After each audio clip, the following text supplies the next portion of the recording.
Vastu solution India में आप सभी का हार्दिक स्वागत।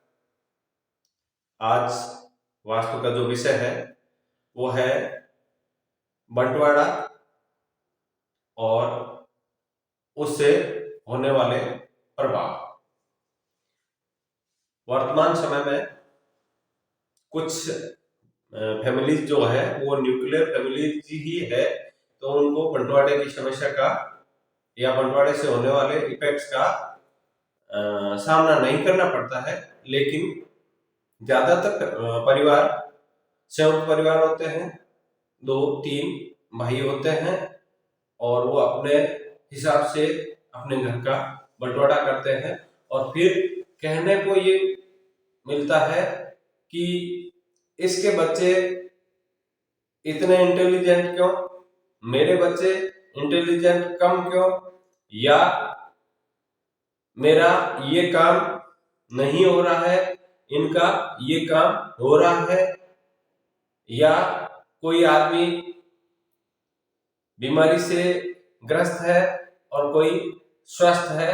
ये सभी एक ही छत के नीचे रहने वाले व्यक्तियों को अलग अलग प्रभाव झेलने पड़ रहे हैं। इसका क्या कारण? घर आपका वास्तु के अनुकूल था, है नहीं। रीजन कि जब आपने घर का बंटवारा किया, जब भी एक भूभाग का स्वामित्व तो किसी दूसरे व्यक्ति के पास जाता है, तब वहां पर वास्तु पुरुष को वरदान है कि एक वास्तु पुरुष और हो जाएगा। यानी कि जितने उस भूभाग का स्वामित्व जितने व्यक्तियों के पास हुआ, अलग अलग बंटवारा हुआ, अलग अलग परिसीमन हुआ, उस परिसीमन और बंटवारा होते ही वहां पर वास्तु पुरुष का भी आपने आकार और प्रकार बदल दिया। मैं एक बहुत अच्छा उदाहरण देता हूं कि एक बहुत बड़ी सी इकाई होती है, उस इकाई में ईशान कोण में जल है और सबसे बेस्ट जल का स्थान है। यानी कि आपने वाटर एलिमेंट को बहुत बेस्ट स्थान या पैलेस दिया है, बहुत अच्छी बात है। अब बंटवारा हुआ और किसी एक भूखंड का 2 टुकड़े हुए, तो वही जल किसी के लिए तो ईशान में ही रह गया और दूसरा भाई जो बंटवारा करके उसके दूसरी तरफ आया, तो वो तो या तो आग्नेय में हो गया, या नैऋत्य में चला गया, या वायव्य में चला गया। जल का स्थान वहां का वहां है, लेकिन स्वामित्व की वजह से एक के लिए अगर ईशान है तो दूसरे के लिए वो वायव्य भी हो सकता है। रीजन की बंटवारा इस प्रकार से हुआ है। ये ही रीजन होता है कि कुछ इकाइयां संयुक्त रह जाती है बने बनाए भवन में और बाकी के बंटवारे हो जाते हैं। उसकी वजह से प्रभाव अलग आते हैं। संतान कहे में नहीं रहती है। कुछ व्यक्ति एक ही हफ्ते में एक ही बिल्डिंग में रह रहे हैं, आगे का हिस्सा एक भाई ने ले लिया, मिडिल का दूसरे भाई ने ले लिया और पीछे का हिस्सा तीसरे भाई ने ले लिया। अब कोई व्यक्ति ये कह रहा है कि मेरे बच्चे मेरा कहना नहीं मान रहे हैं, या मेरे से जो छोटे हैं वो मुझे सुनते ही नहीं है। उसका कारण है कि आपकी पूर्व दिशा डिस्टर्ब होगी और जिसकी सुनते हैं उसकी पूर्व दिशा में दोष नहीं है। यानी कि आप उस दिशा का उपयोग ही नहीं कर रहे जिसका आपको उपयोग करना है।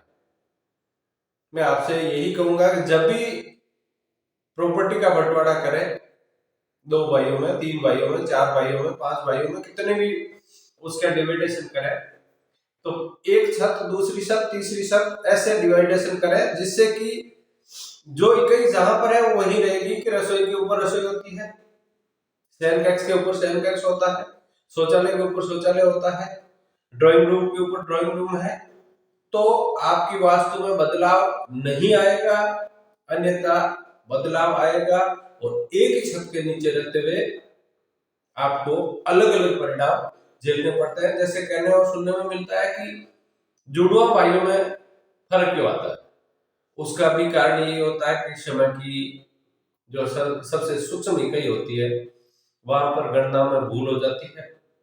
दूसरा, उनका पूर्व जन्म अलग होता है, उनके कर्मों में कुछ अलग होता है, इसलिए उनकी सब कुछ एक होते हुए लगन एक है, राशि एक है, नाम एक है, एक ही घर में जन्म लिए हुए हैं, सभी जो ज्योतिषीय ग्रह हैं वो सभी समान है, फिर भी उनमें फर्क आ रहा है जुड़वा होने के बावजूद। उसका यही कारण होता है। ठीक वो कारण आप यहाँ देखें कि आपका भवन एक है, लेकिन आपका उपयोग करने का जो तरीका है या उस भवन के जिस इकाई में स्थिरता है, जहां पर पृथ्वी तत्व है वहां पर एक वायु रहता है तो वो फिक्स्ड हो गया। एक वायु में रहता है तो उसको घूमना फिरना ज्यादा होगा, तो दोनों के काम में परिवर्तन आएगा। अगर आग्नेय में शयन कर रहा है तो उनके बीच में पारिवारिक तनाव होगा, कलह कलेश होगी। ये सारी की सारी चीजें अगर आप नहीं चाहते हैं कि हमारे घर में किसी भी प्रकार की कोई तनाव हो, किसी भी प्रकार, तो आप अपने घर का जब भी बंटवारा करें, भाइयों में बंटवारा होता है, कोई बुरी बात नहीं है, बहुत अच्छी बात है। जितने ब्रदर होते हैं उतने घर होते हैं, लेकिन जगह का अभाव होता है तो उसके ऊपर बिल्डिंग के ऊपर बिल्डिंग, फिर आपको वास्तु का जो आनंद है वो मिलेगा नहीं। तो एक ही छत के नीचे रहते हुए दो भाइयों में जीवन में अंतर आएगा, वो वास्तु की वजह से रीजन आपका उपयोग गलत हो रहा है। मैं आपसे ये नहीं कहूंगा या आपको ये विनती नहीं करूंगा, ये आग्रह नहीं करूंगा कि आप मेरे वीडियो को शेयर करें। अगर आपको अच्छा लगता है और आपके जान पहचान में कहीं भी किसी व्यक्ति के साथ ऐसा हो रहा है तो आप उसको ये सलाह दें, इस वीडियो के माध्यम से दे सकते हैं। चाहे तो चैनल को सब्सक्राइब करें, नहीं तो हम हमारा कर्म कर रहे हैं, आप हमारा कहना मानिए और अपने घर की वास्तु सुधारिए। कमेंट्स में उपस्थिति जरूर अपनी दर्ज कराइए माता रानी के लिए। जय माता दी, धन्यवाद।